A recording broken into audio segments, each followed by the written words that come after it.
ఓం శ్రీ గురుభ్యో నమః. ఓం శ్రీ మహాగణాధిపతియే నమః. గురుగ్రహము గురు ధనకారకుడు, సంతానకారకుడు, లాభకారకుడు, భాగ్యకారకుడు, ధనాన్నిచ్చేవాడు.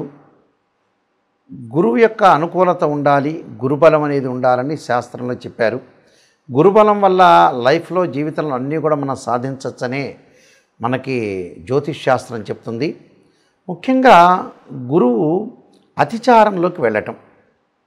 అతిచారం అంటే ఏమిటంటే ఉన్న రోజుల్లో ఒక రాశిలో ఎన్ని రోజులు ఉండాలో అన్ని రోజులు ఉండకుండా ముందు రాశిలోకి ప్రవేశం చేయటమనే దాన్ని అతిచారము అంటాం. అతిచారం ఎప్పుడవుతుంది? అక్టోబర్ 18వ తారీఖున పునరస్సు నక్షత్రము 4వ పాదంలో రాత్రి 7:47 గురువు కర్కాటక రాశిలోకి ప్రవేశిస్తాడు. ప్రవేశించి 45 రోజుల పాటు కర్కాటక రాశిలో సంచారం చేసి డిసెంబర్ 5వ తారీఖు పునరస్సు నక్షత్రం 3వ పాదంలోకి సాయంత్రం పూట 5:25 మిథున రాశిలోకి తిరిగి మిథున రాశిలోకి వెళ్ళిపోతాడు. దీన్ని అతిచారము అంటారు. అతిచారం అంటే ఏంటంటే ఉన్న రోజుల్లో ఏదైతే రాశి నుంచి ఉంటాడో ఆ రాశిలో ఉండకుండా ఉన్న రోజులు ముందు రాశిలోకి తొందరగా ప్రవేశం చేయటంతో దాన్ని అతిచారం అంటారు.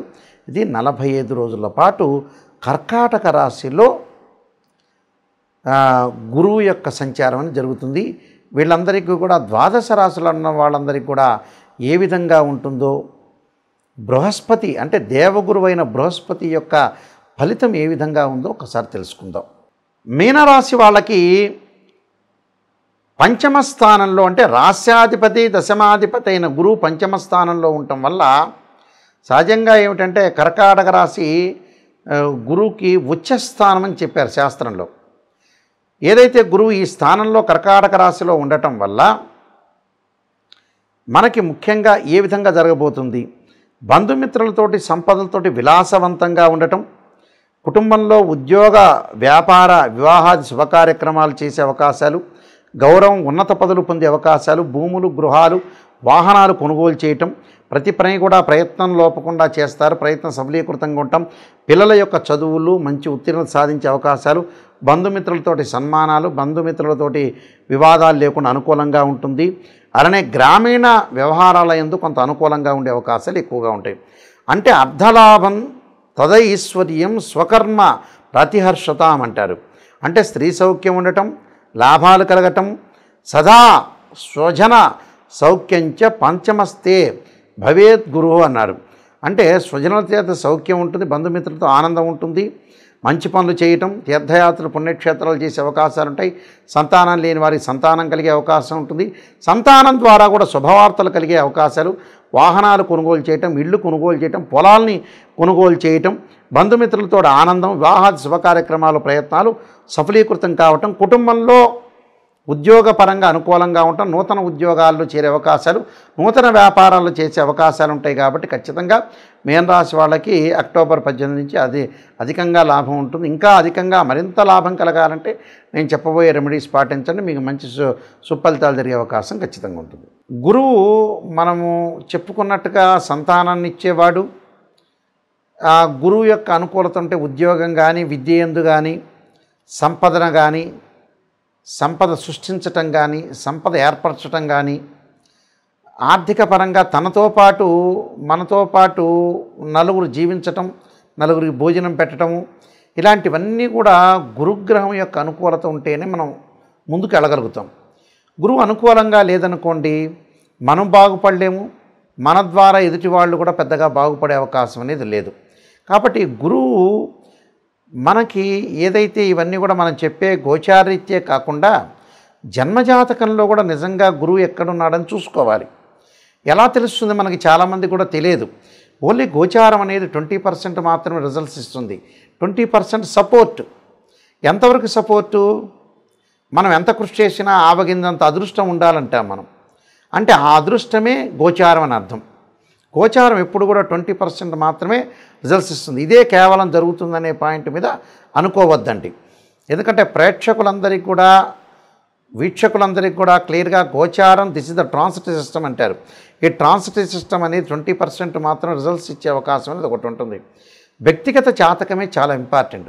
వ్యక్తిగత జాతకంలో ఎవరికైతే గురువు 6, 8, 12 స్థానాల్లో ఉన్న వ్యక్తిగత జాతకంలో వాళ్ళ బర్త్ చార్ట్లో, అలానే గురువు రాహుతో కలిసినా కేతువుతో కలిసినా, అలానే గురుశనుల యొక్క కలయిక కానీ కలిస్తే కొన్ని ఇబ్బందులు కలిగే సూచనలు అనేవి బాగా ఎక్కువ ఉంటాయి.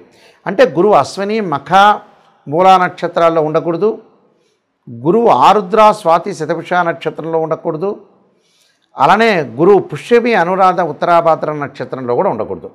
ఉంటే ఏం జరుగుతుంది, ఫైనాన్షియల్ పరంగా పొజిషన్ అనేది బాగలేకపోవటం, ఎంత ప్రయత్నం చేసినా కూడా ఫైనాన్షియల్ పరంగా ఇబ్బందులు, ఎకనామిక్ క్రైసిస్ వచ్చే అవకాశాలు ఎక్కువగా ఉంటాయి.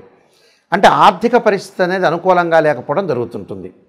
కాబట్టి ఈ 6, 8, 12 స్థానాలు ఏమిటంటే బర్త్ చార్ట్, అంటే జన్మ లగ్నం నుంచి అనుసరించేవి.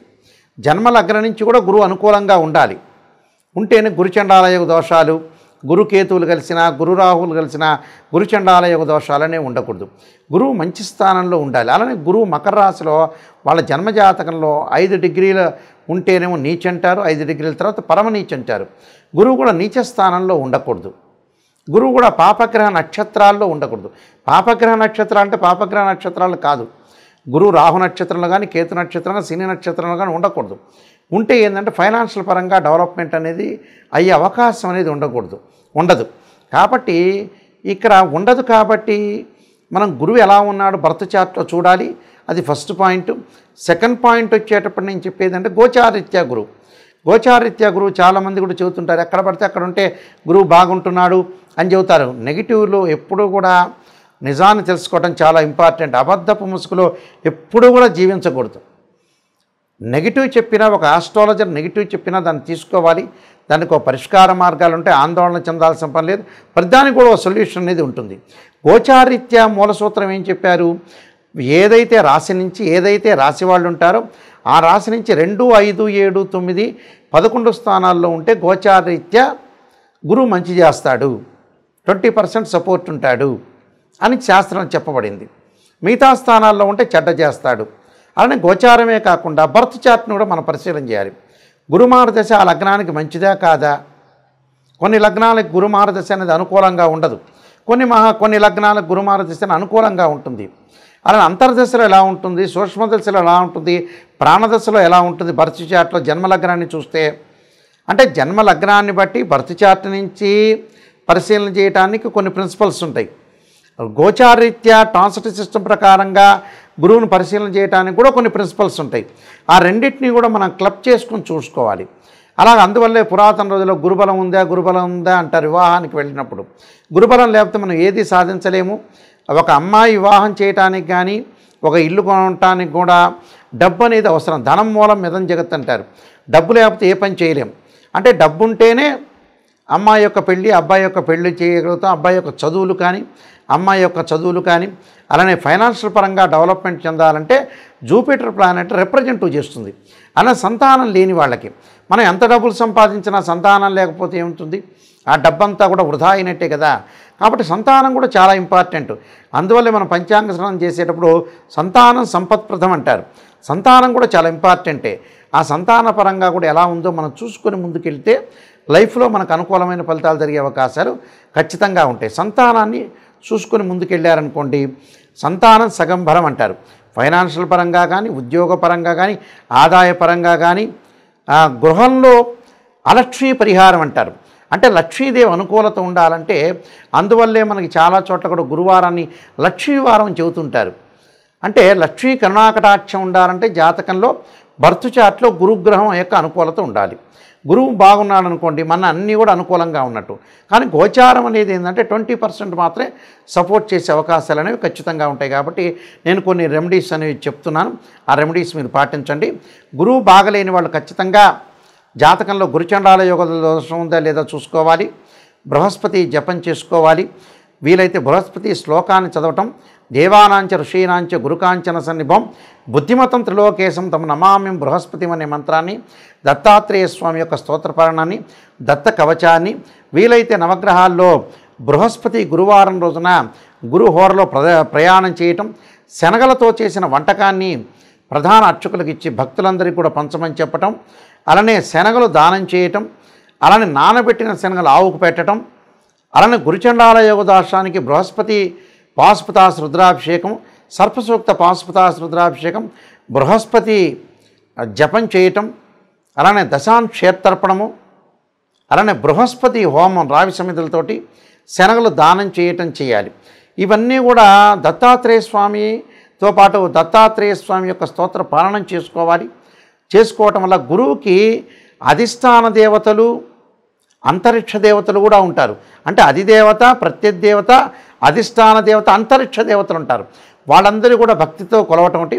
గురువుకు అంతరిక్ష దేవత తారాదేవిని కూడా భక్తి శ్రద్ధలతోటి అమ్మవారి యొక్క ఆరాధన కూడా చేయటం అనేది చాలా ఇంపార్టెంట్.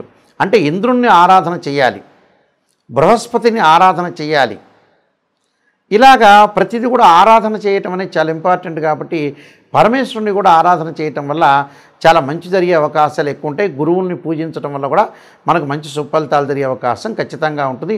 మీ అందరికీ కూడా గురువు యొక్క అనుకూలత ఉండాలి, అనుగ్రహం అనేది కలగాలని ఆశిస్తూ, మీ అందరికీ కూడా మంచి జరగాలని ఆశిస్తూ సర్వే జనా సుఖినో భవంతు.